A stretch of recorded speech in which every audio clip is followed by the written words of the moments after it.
Hi, welcome back to Chops Garage. The morning started off well. Someone walked up and was here first thing this morning.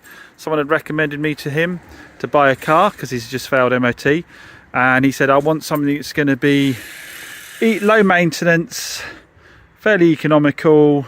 I'm going to leave it for a long period of time sitting around, but I'm only going to do short drives when I'm out and about because he goes abroad.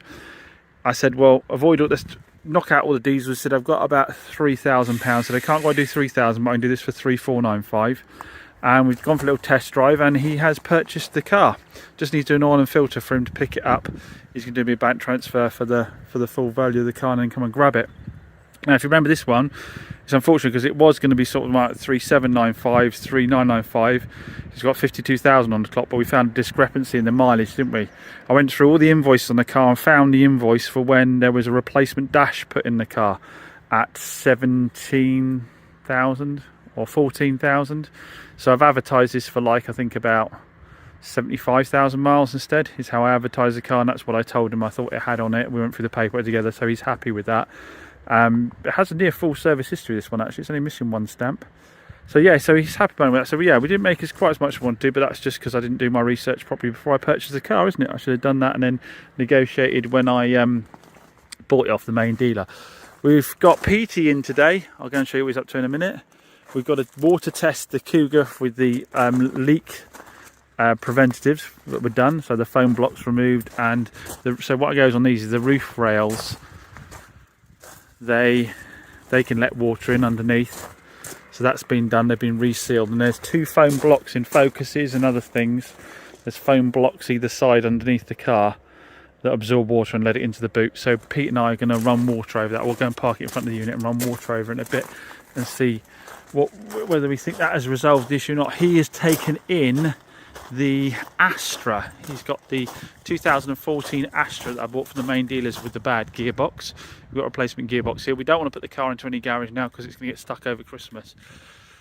So we've got it up here on my little ramp, and between the two of us we should be able to get the gearbox sorted. So he's got it up there on the ramp. We're all cleared up and tidy in.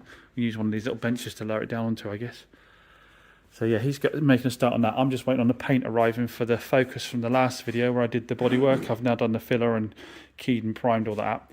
So just waiting for the paint to come in from that so we can get that painted and get it tucked up outside, give us a bit more space. So lots on as always. So it's time to see if we can make Pete an influencer again. So we've got a safe pair of hands working on our Astra.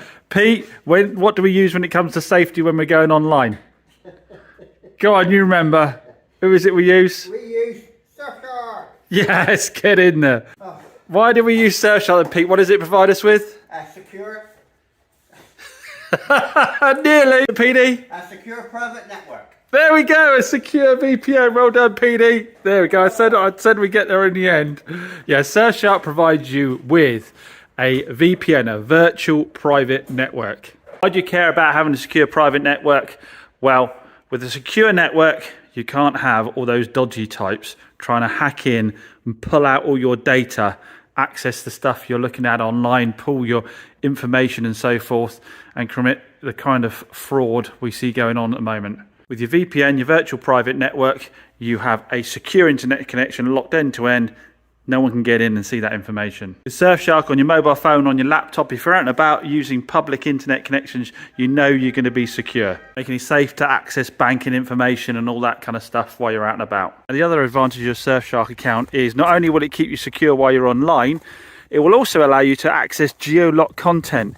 By that, what I mean is that when you go onto Disney, when you go onto Amazon Prime, when you go on to Netflix, all of those platforms will restrict the series and movies that you can watch based on the country you're in. Now, what you can do with your Surfshark account is you can change your IP address, you can change your internet connection to show you are in America, to show you are in Japan or wherever, and you can access loads of content that would normally not be available to you. Now, good news is if you haven't already got Surfshark, there is never a better time to get it, because at the moment you can get 4 months extra for an unbeatable price, but it is a limited offer. It's a limited time offer, so hurry up and get yourself a Surfshark account now. The link is in the video description down below. As always, many thanks to Surfshark for being a continued sponsor of Chops Garage. So Pete and I haven't made much progress because we got a phone call from someone I know saying would I like their Mitsubishi Colt. They just want it gone because it's got an airbag light on it and they've had a clock being put on and that's not resolved it, and someone's plugged it in and apparently according to the plug-in there is no fault, which we'll have to check for ourselves. But for the money they're asking I thought it was worth a punt.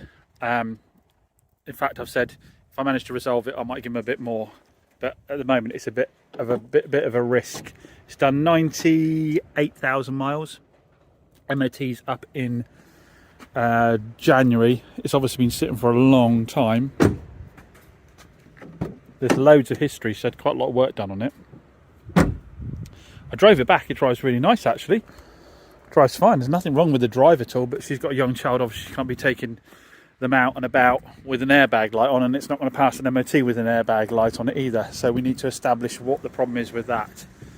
But it could be a nice little car once it's if I can get that sorted. It'll be a nice affordable little motor to add to the rest of the small cars that are selling so quickly at the moment.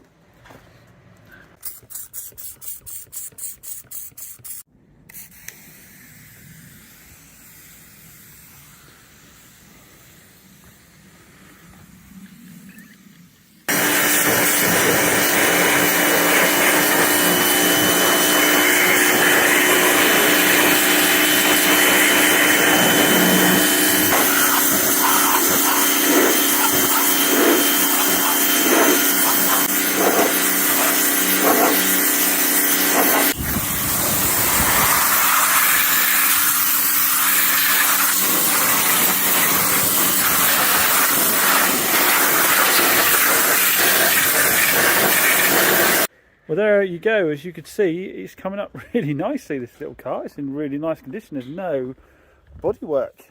Well, the paint's really nice. With a bit of a wax and a buff, it would come up really nicely.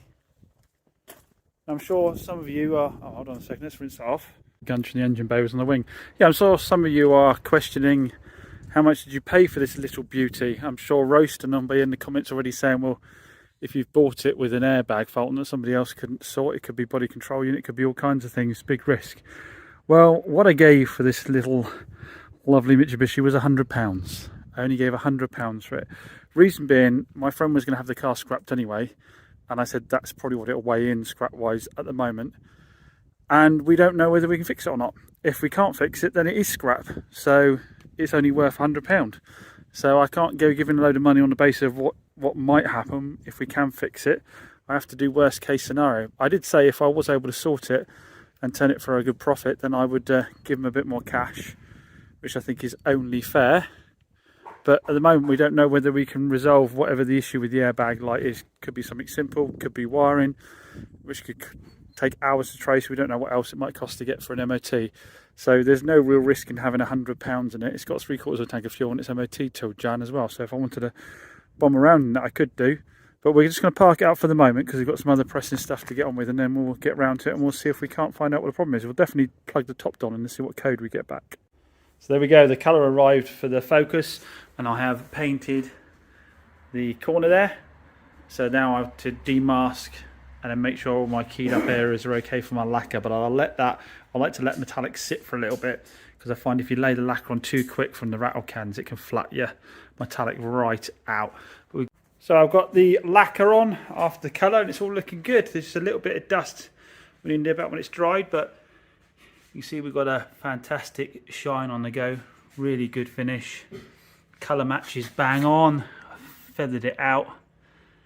And we've got a nice line there on the edge where it's all dented. As per norm, what did I use? I was throwing it away. I used Pro XL lacquer. The 2K Pro XL lacquer is by far and away the best. While Petey's been hammering away on here. We'll let that dry out for a good few hours before we move it outside. I'm going to bring the Cougar over now and do the water tests on it. So Pete's just confirming his diagnosis as well regarding where we had a leak. Right inside here, look, James, beside that oil filter. See it there? It's just I see my finger. There it is. It's over here. Yeah. It's over here, that's why. Just there. There's a little leak there, so we'll replace that housing there. That'll be jobs to get them. Right. This is the bit that was leaking a junction where all the water pipes go into the right hand side of the engine. You see the gasket is completely flat. It's not gasketing really anymore at all. Could have really got away with just replacing the gasket because obviously the plastic's all good, but to be honest, new housing was only 20 quid, so we just got a new one of those on the way. Right, so Cougar boot, dry as a whistle. Let's douse the water and see what happens.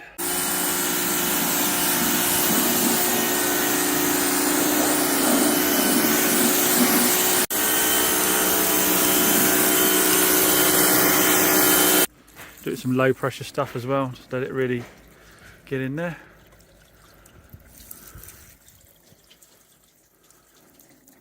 On the lights.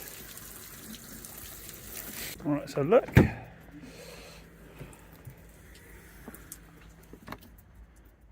Dry as a whistle.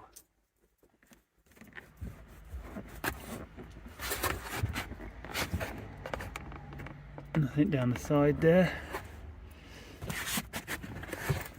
Nothing down the side there. Right, so subframe out of the Astra.